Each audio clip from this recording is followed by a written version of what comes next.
So welcome seniors and everyone else to your last section of your high school career. We're covering probability, and I know we're rushing through it, but we're going to keep it nice and short and simple. And at the end, we're going to have a take-home test. And from there, you are on your own. So what we're going to be covering, as simple as I can say, we're going to talk about counting and kind of some information about sets of things. Then we're going to talk about permutations and combinations. That should be O-N-S. I should learn how to spell. Then we're going to go back a section. We're going to do 12.5, which is the binomial theorem, which uses 13.2. And then we're going to finish up with 13.3. Once you finish through all those videos, we are going to have a take-home test. And then you are on your own for the final. All right, so let's get started. Okay, so before we begin with counting, we need to talk about what sets are. So a set of things, we usually write with these funky things called braces, and we can put one element. So something inside a set is called an element, and these braces signify a set. Okay, so a couple things that are written that I'm just going to read out loud. If two sets of numbers, A and B, so A is a set and B is a set, are equal, that means that they have exactly the same elements, and we write that as A equals B. So if this was A and this was B, and they both had the same elements inside them, then we say that they're equal. So if each element of a set A is also an element of set B, we say that A is a subset of B. So you might be saying, but aren't those equal? Well, we could say A is A comma B, and we could say B is A, B, C. So all of the elements in A are inside B, so A is a subset of B, and we write it like this. A is this sideways U underline is a subset. So if A is a subset of B and A is not equal to B, we say that A is a proper subset. So that means that we're not just rewriting these, but that some of the elements in A, like the one I just gave above, are in B. We write A as a subset, a proper subset, but then we just kind of drop the proper, and we just say A is a subset of B. So if A is a subset of B, every element A is also in set B, which makes sense. But B may or may not have additional elements, which we can see because C is not part of A. So if A is a proper subset of B, every element in A is also in B, but B has at least one element not found in A.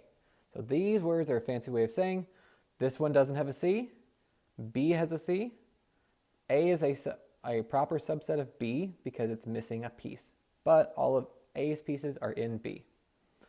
Finally, the empty set, which really means you have a set of nothing in it, is a subset of every set. So we write, this is how you write the empty set is a subset of A for any set. So if we are going to write all of the subsets in this set ABC, we could write this as A, or we could write it as B, or C. And before I start, I should write the null set. Then we could write A comma C. We could write A comma B. We could write B comma C. Or we could write A, B, C is a subset. So in total, we have 1, 2, 3, 4, 5, 6, 7, 8. And in fact, if you have n elements, so in this case we have 3 elements, 1, 2, 3. then A is always going to have 2 to the n subsets. So this is a super critical, important idea about sets, is if you have, let's say we had I, J, K, L, then this has 2 to the 4th or 16 subsets. And it's good to know, before you even start listing them out, how many subsets you have inside one given set. Because we might want to break them down, and that's what we're going to do in the next couple sections. Okay, example 2. In a survey of 100 college students, 35 were registered in college algebra, 52 were registered in computer science 1, and 18 were registered in both courses. So, how many students were registered in college algebra or computer science?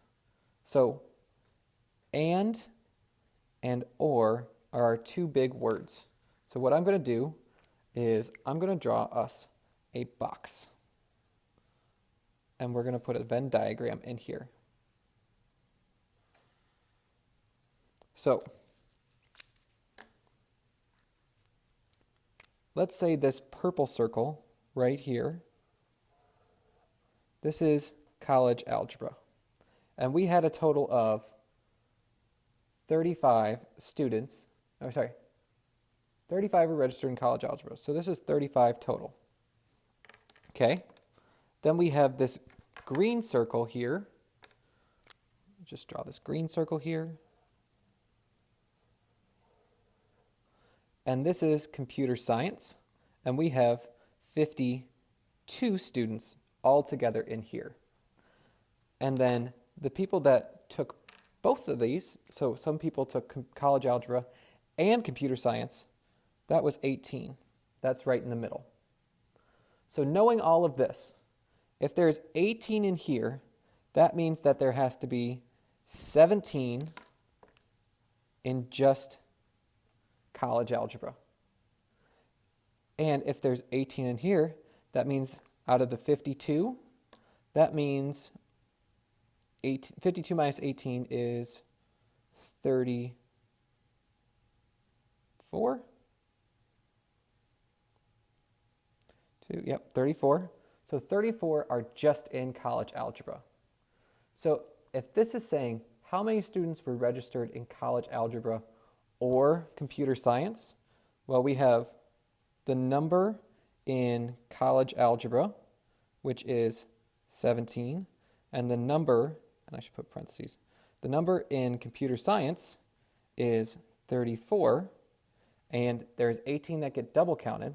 So the number in college algebra, here's a fancy way, union computer science, this is a union symbol, which means or, is equal to 17 plus 34, which is 51. Now, we do have a fancy way of doing this that you didn't have to do all of this work. If you want to know, the number of something's in A or B, then that's equal to the number in A plus the number in B minus the number in A and B. So this means and. And if we did that, if we do 35 plus 52 minus 18, then we would get, this would be 87 minus 18,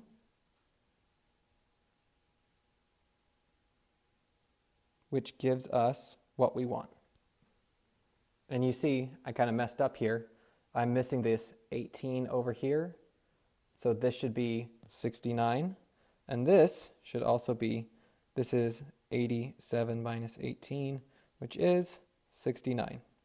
So these two numbers do match up. Because I forgot to count that extra 18. We said 17 plus 34 plus that 18. Now, the other question says, how many students were registered in neither So that means how many people are outside of this Venn diagram?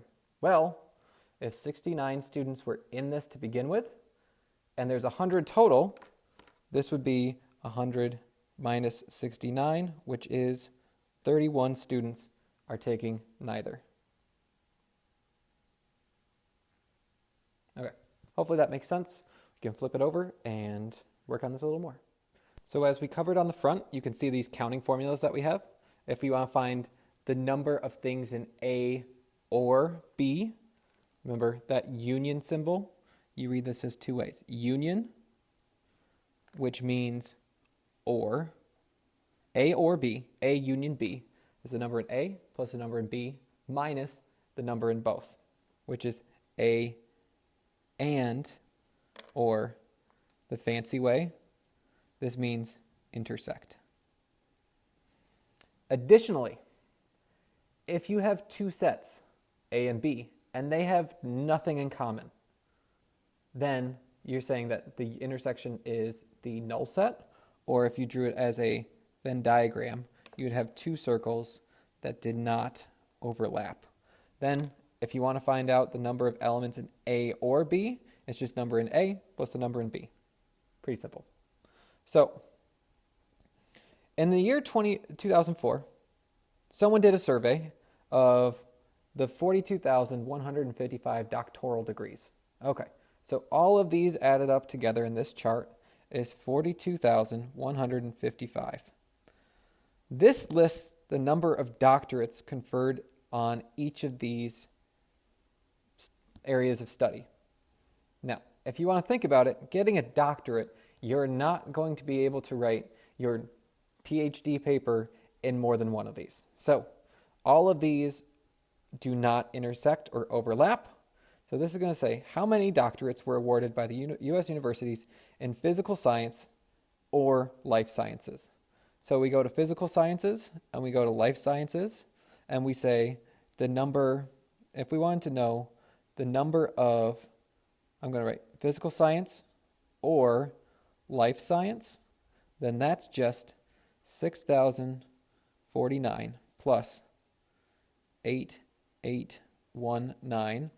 And you can get out your calculator, or I can just use my phone really quick. 6049 plus 8819 equals, that is 14,868. Second one says, how many doctorates were awarded in the universities in physical sciences, life sciences, or engineering? So we have the number in physical science, or life science, or engineering. So we already know the first two is 14,868 plus, we're adding in 5,776. That is 20,644.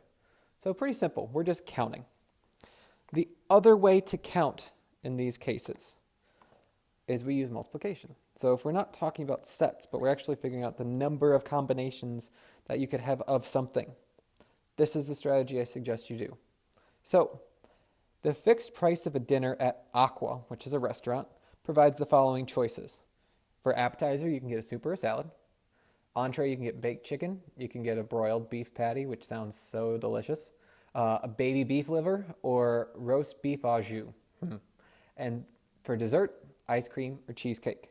So we have three courses. We have the appetizer, which is the first course. The entree was the second course. Dessert, which is the third course. You have two choices in the first. You have 1, 2, 3, 4 in the second. And you have 1, 2 in the third. Because all these choices are separate, we could list out all the different types of choices you can get. But since I'm not asking you that, and I'm just saying how many different meals could you possibly order, all we're going to do is multiply the different combinations. So 2 times 4 times 2 is 16 total combinations.